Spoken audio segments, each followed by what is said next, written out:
Damian McNamara with Global Medical News Network. I'm here at the Society of General Internal Medicine annual meeting. I'm here with Dr. David Edelman of the Durham VA Medical Center in Durham, North Carolina, and Duke University. You presented a study about group medical clinics, and you compared them with a control group looking specifically at blood pressure and glycemia changes. Can you tell me a little bit more about that? The way the group intervention worked was that the patients would be put into groups of 7 or 8, and they would come to a group clinic every 2 months for a year, in addition to all of their usual primary care. There was an education piece in which the nurse would provide some education in which the topic was driven by the patients. The design was for it to be an interactive session. The nurse tended to use very few slides for half hour to 45 minutes, and instead to try to engender discussion among the patients. While this discussion was going on, the pharmacist and the physician were in a back room, quickly going through the patient's medical records, through the patient's blood pressure and blood sugar logs, and coming up with a strategy for managing blood pressure and blood sugar.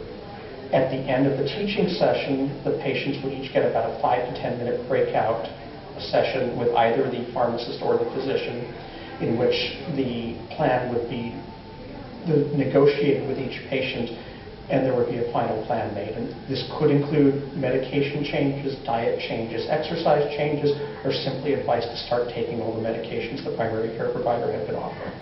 So in the intervention group, the group visits arm of the study, patients had a mean drop of about 14 millimeters of mercury of blood pressure, and the control group dropped a little over 6 millimeters of mercury, and that was a statistically significant change. We saw that change, most of it by 6 months, and it improved a little bit more from 6 to 12 months. Now, in terms of the A1C results, they weren't quite as dramatic. Could you tell me about that? No, they weren't.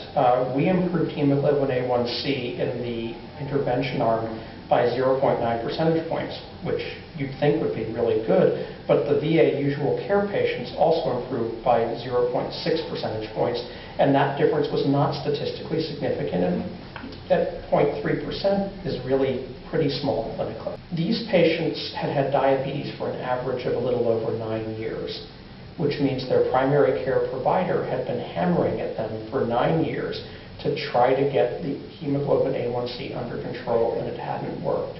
The majority were on insulin already.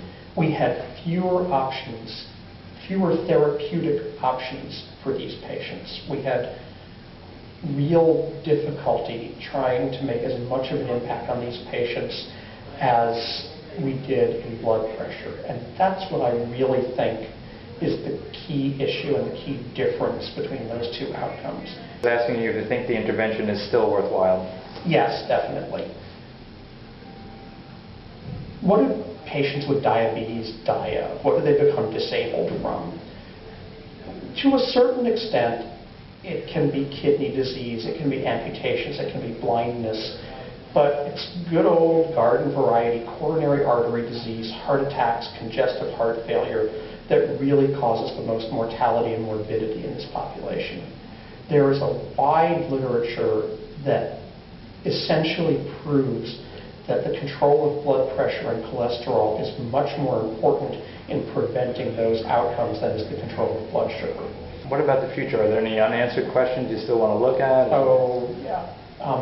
This ain't cheap, and we have cost accounted all of the data to the microsecond. Every time our pharmacist called a patient, she hit a button on a timer on a computer and started the clock running.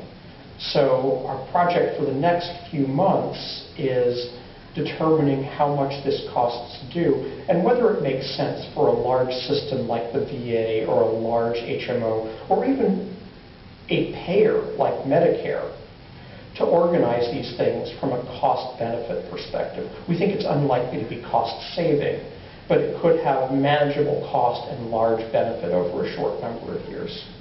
Okay. And we'll know that hopefully by next year this time. This has been Damian McNamara with Global Medical News Network.